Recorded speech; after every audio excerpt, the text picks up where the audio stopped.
नमस्कार दोस्तों, मेरा नाम है प्रदीप चौहान।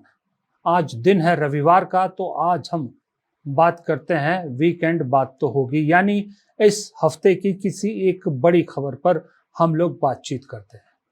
आपको मालूम है, इस हफ्ते की सबसे बड़ी खबर तो रही जो अहमदाबाद में प्लेन क्रैश हुआ।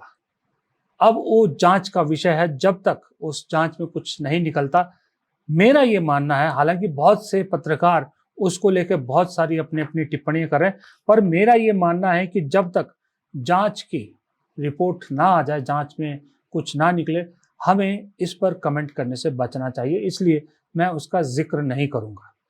दूसरी खबर थी ईरान और इजराइल के बीच युद्ध की। उसमें भी मुझे मालूम है आप में से बहुत से लोगों का इंटरेस्ट नहीं है, क्योंकि मुझे देखने वाले ज्यादातर राजनीतिक बातों को देखना सुनना पसंद करते हैं। तो फिर तीसरी बड़ी खबर इस हफ्ते की अगर कोई रही तो वो थी राहुल गांधी द्वारा लिखे गए वो आर्टिकल जो 15 भाषाओं में अलग अलग अखबारों में छपे। उन आर्टिकल ने दरअसल देश की राजनीति में एक भूचाल सा पैदा कर दिया था। उन आर्टिकल में राहुल गांधी ने जिस तरह से बाकायदा एक टर्म यूज करी कि वोटों की चोरी, मतदान की चोरी, वो एक ऐसा टर्म था जिसने हर एक को उस आर्टिकल को पढ़ने और उस आर्टिकल पे डिस्कस करने को मजबूर किया। राहुल गांधी ने हालांकि महाराष्ट्र चुनाव का रेफरेंस दिया था कि कैसे कैसे क्या क्या वहां पर हुआ और कैसे महाराष्ट्र में मतों की चोरी हुई, किस तरह से सरकार मतों के चोरी करके बनी है वहां पर। लेकिन उन्होंने उसमें जो जिक्र आखिर में किया कि यही चीज बिहार में भी हो सकती है और बिहार के बाद अन्य चुनाव में भी हो सकती है।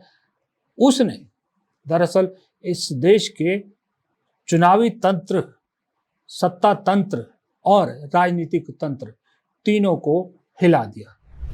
And these are of course some questions to the Election Commission. Question number 1. In 5 years, between Vidhan Sabha 2019 and Lok Sabha 2024, 32 lakh voters were added on the electoral rolls of Maharashtra. However, in a period of 5 months, between Lok Sabha 2024, which these parties won, and Vidhan Sabha 2024, 39 lakh new voters were added in Maharashtra. Now the question is, why are more voters being added in 5 months after the Lok Sabha election than are being added in 5 years prior? Who are these 39 lakh people? To give an idea of what happened here, that is the equivalent of an Indian state. The state of Himachal Pradesh has an equivalent number of voters.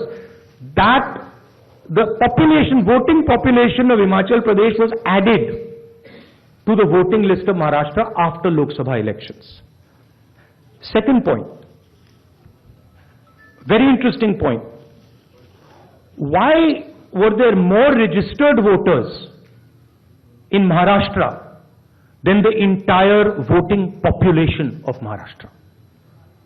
According to the government, the population of Maharashtra is 9.54 crores.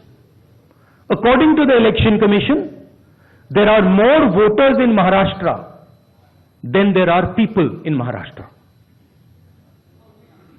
Now this is an obvious anomaly, right? Somehow voters have suddenly been created in Maharashtra.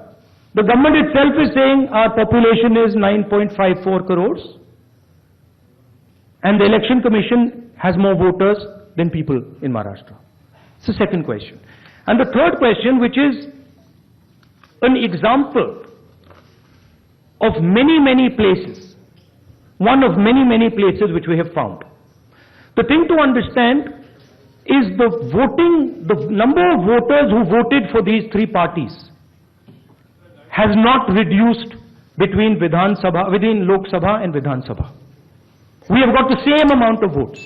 And here is an example. दरअसल तकलीफ इसी चीज से हुई जो राहुल गांधी ने advance में कह दिया ये बिहार में होगा या हो सकता है। जिस दिन से राहुल गांधी ने वो पत्र या वो आर्टिकल लिखा है या ये सवाल उठाया है, उस दिन से कांग्रेस ने तो उसे खूब मुद्दा बनाकर उठाया, लेकिन चुनाव आयोग जिसको जवाब देना था वो कोई पुख्ता जवाब इन सवालों का नहीं दे पाया। हाँ, इतना जरूर कहा कि हम 2009 के बाद से सारी जो मतदाता सूचियां हैं हरियाणा और महाराष्ट्र की वो कांग्रेस को दे देंगे, लेकिन इस पर भी राहुल गांधी ने सवाल ये पूछा कि कब, डेट तो बताइए, और डिजिटली रीडेबल होनी चाहिए, वो ऐसी मिलेगी कि नहीं मिलेगी, उसका कोई जवाब नहीं आया है। लेकिन राजनीतिक उथल पुथल इससे कितनी फैली है इसका अंदाजा आप इसी बात से लगा सकते हैं जब चुनाव आयोग की जगह महाराष्ट्र के मुख्यमंत्री देवेंद्र फडणवीस राहुल गांधी के सवालों का जवाब देते नजर आए। राहुल गांधी की मैच्योरिटी देखिए, उन्होंने फडणवीस के किसी बात पर रिएक्ट ही नहीं किया। उन्होंने पूरे देश को यह संदेश दिया कि मैंने सवाल चुनाव आयोग से पूछा है तो जवाब भी चुनाव आयोग ही दे। अच्छा, राहुल गांधी ने ये यूं ही आर्टिकल लिखने को नहीं लिख दिया, इसके पीछे राहुल गांधी की बड़ी सोची समझी चाल है। राहुल गांधी देखिए कैसे, जब मैं कह रहा हूं कि राहुल गांधी आज की डेट में बीजेपी से एक कदम आगे चल रहे हैं, उसका ये एक पुख्ता सबूत है। मैंने कुछ ही दिन पहले एक वीडियो में एल्विन टॉफलर का एक कोट आपको सुनाया था, जिसमें उन्होंने कहा है एल्विन टॉफलर ने कि अगर आप किसी की राजनीति को लेकर, उन्होंने कहा था ये कि अगर आप किसी स्ट्रेटेजी का हिस्सा नहीं है तो आप किसी और की स्ट्रेटेजी का हिस्सा हैं।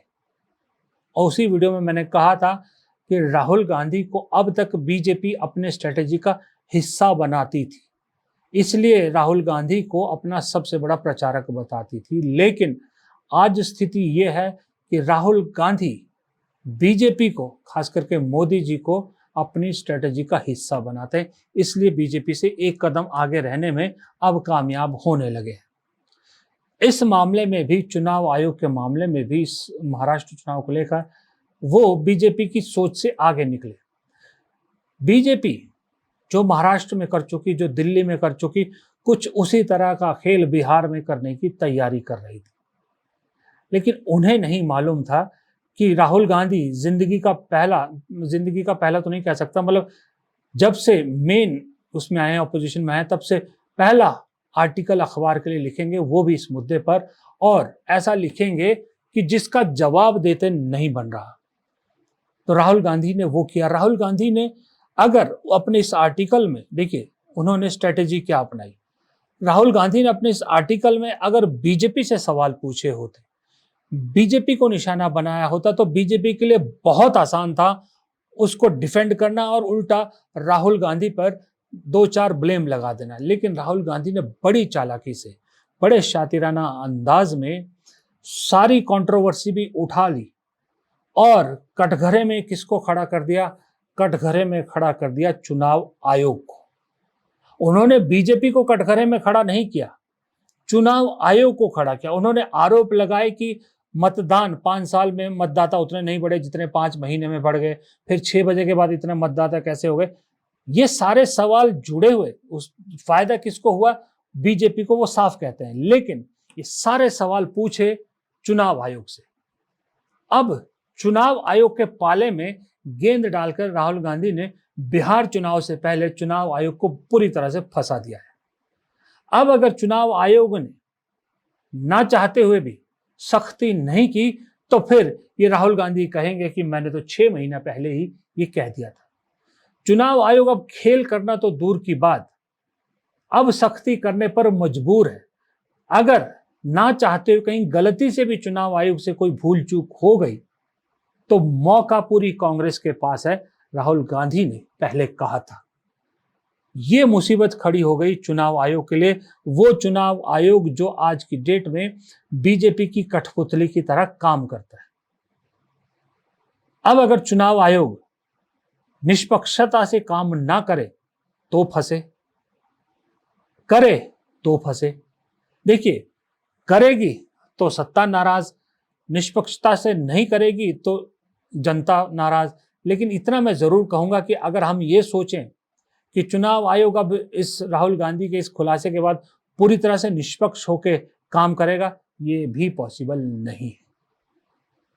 लेकिन इतना जरूर होगा कि जो एक तरफा चुनाव आयोग की अप्रोच होती थी सत्ता की तरफ, वो अब नहीं होगी। विपक्ष की बात सुननी होगी, नियमों के हिसाब से चलना होगा और लेवल प्लेइंग फील्ड सबको देनी होगी। इसलिए आजकल बीजेपी के जो प्रोपोगंडा है उसमें से बिहार कहीं गायब सा हो गया है। ना बिहार के नेता बीजेपी के चुलबुला रहे हैं, ना नीतीश कुमार का मालूम है कि कहां पर है, ना प्रधानमंत्री बिहार जा रहे हैं, ना गृह मंत्री बिहार जा रहे हैं। अब बैकरूम बीजेपी इसकी काट ढूंढ रही है, प्लानिंग चल रही है कि इस चीज को कैसे काटा जाए, इसको कैसे काउंटर किया जाए। क्योंकि गेंद तो राहुल गांधी ने बड़ी चालाकी से चुनाव आयोग के पाले में डाल दी, लेकिन सवाल बीजेपी की तरफ भी खड़े कर दिए। अब बीजेपी भी जानती है कि अगर हम कुछ भी करेंगे, लोग पहले से ही हमें शक की निगाह से देख रहे हैं। इसलिए मजबूरी है बीजेपी की भी, जो भी करना है अब छुप छुपा के करना पड़ेगा। और छुप छुपा के वो इम्पैक्ट नहीं होता है जो अब तक खुल के खेलने से हो रहा था। क्योंकि बहुत से कस्बों, जिलों में, शहरों में, छोटे शहरों में आपने अक्सर ये सुना होगा बात कि लोग ये अक्सर ऑफ रिकॉर्ड या आपस में बात करते हुए पाए जाते थे कि क्या फायदा, वोट किसी को भी दो, जाता तो बीजेपी को ही है। ये आपने बहुत बार लोगों को बात करते सुना होगा। अब ये बात सुनने को शायद कम मिले, क्योंकि अब लोग पूछेंगे, अच्छा ये गड़बड़ी है, क्यों है बताइए। जो रिटर्निंग ऑफिसर होगा वहां पर उनसे पूछेंगे, जो स्टाफ होगा उनसे पूछेंगे। ये दिक्कत हो गई। अब इसका प्लान बी ढूंढ रही है बीजेपी, इसका तोड़ ढूंढ रही है। और चुनाव आयोग तो एक तरह से आप कह सकते हैं कि चक्रव्यूह में जैसे में फंस गया है। इसलिए मैंने कहा कि राहुल गांधी ने बहुत सोच समझ के वो आर्टिकल लिखा था और बहुत सोच समझ के राहुल गांधी ने स्ट्रेटेजिकली ये मुद्दे उठाए हैं। नरेंद्र सरेंडर का मुद्दा, उसके बाद ये चुनाव में धांधली का मुद्दा। नरेंद्र सरेंडर के बीच में चुनावी धांधली का तड़का राजनीति गर्म करने के लिए बेहतरीन। फिलहाल इस वीडियो में इतना ही। वीडियो को लाइक कीजिएगा ज़रूर अगर आपको पसंद आए तो, चैनल को सब्सक्राइब कीजिएगा अगर आपने अब तक सब्सक्राइब नहीं किया है तो, और कमेंट बॉक्स में राय ज़रूर दीजिएगा, आपकी राय अहम है। नमस्कार।